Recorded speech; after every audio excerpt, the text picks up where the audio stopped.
আজকে চমকের পর চমক।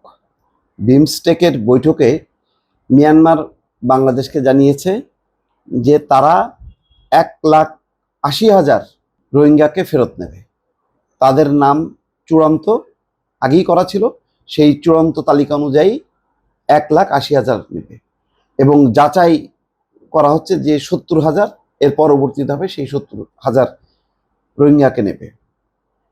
এই কথাটি জানিয়েছেন ডক্টর ইউনূসের বিশেষ প্রতিনিধি খলিলুর রহমানকে জানিয়েছেন সেই দেশের উপপ্রধানমন্ত্রী এবং একই সঙ্গে তিনি সম্ভবত পররাষ্ট্রমন্ত্রী। নাম হচ্ছে ইউ থান শিউ। মিয়ানমারের উপপ্রধানমন্ত্রী এবং পররাষ্ট্রমন্ত্রী ইউ থান শিউ এই কথাটি জানিয়েছেন। তার মানে এখন ওই এক ধরনের স্বীকৃতি, ডক্টর মোহাম্মদ ইউনূস, তার যে প্রভাব, তার যে প্রতিপত্তি, তার যে সম্মান, এখন মিয়ানমার আর এই ডান বাম করার সুযোগ পাচ্ছে না। তারা নিজেরাই বেকায়দায় আছে, গৃহযুদ্ধে বিধ্বস্ত, তারপরে ভূমিকম্পে বিধ্বস্ত। গৃহযুদ্ধ এবং ভূমিকম্পে মিয়ানমার একেবারেই বিধ্বস্ত।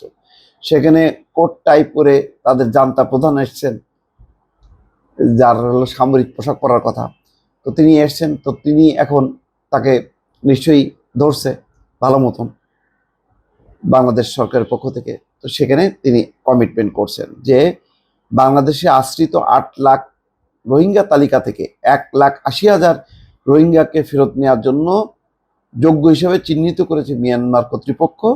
2018 থেকে 2020 সালের মধ্যে 6 ধাপে বাংলাদেশ এই তালিকা মিয়ানমারের কাছে হস্তান্তর করে। আরও 70,000 রোহিঙ্গার নাম ও ছবি যাচাই কাজ চূড়ান্ত পর্যায়ে রয়েছে বলে জানিয়েছে মিয়ানমার। এই তথ্য শুক্রবার ব্যাংককে বিমস্টেকের 6ষ্ঠ শীর্ষ সম্মেলনের মধ্যে এক ফাঁকে বাংলাদেশের প্রধান উপদেষ্টার উচ্চ প্রতিনিধি ডক্টর খলিলুর রহমানকে জানিয়েছেন মিয়ানমারের উপপ্রধানমন্ত্রী এবং পররাষ্ট্রমন্ত্রী ইউ থান শিউ। এটি রোহিঙ্গা সংকট সমাধানে প্রথমবারের মতো একটি নিশ্চিত তালিকা, যা দীর্ঘদিন ধরে চলা সংকট সমাধানের পথে একটা বড় অগ্রগতি হিসেবে বিবেচিত হচ্ছে।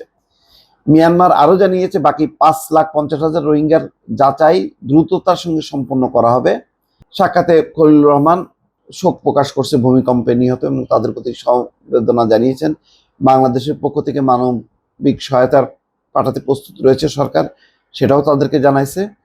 যাই হোক, এখন আমার মনে অন্য প্রশ্ন আছে। এখন যে ওরা যাবে, কোথায় যাবে? রাখাইনে যাবে। তো রাখাইন কার দখলে? রাখাইন তো আরাকান আর্মির দখলে। এখন তারা নিতে প্রস্তুত। এরা নেবে কে? মানে বাংলাদেশ প্রান্তে এসে মানে মিয়ানমার সরকারকে আসতে পারবে, এসে তাদের নিতে পারবে?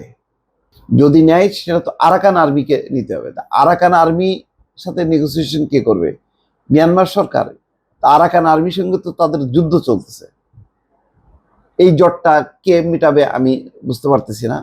আরাকান আর্মি বাংলাদেশের সাথে যদি সমঝোতা না করে একটা লোকও ঢুকতে পারবে না, এটা হলো বাস্তব।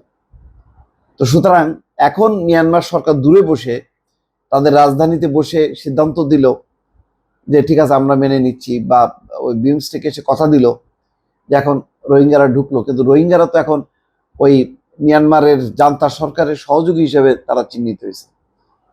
আরাকান আর্মি বিরুদ্ধে তারা লড়াই করছে।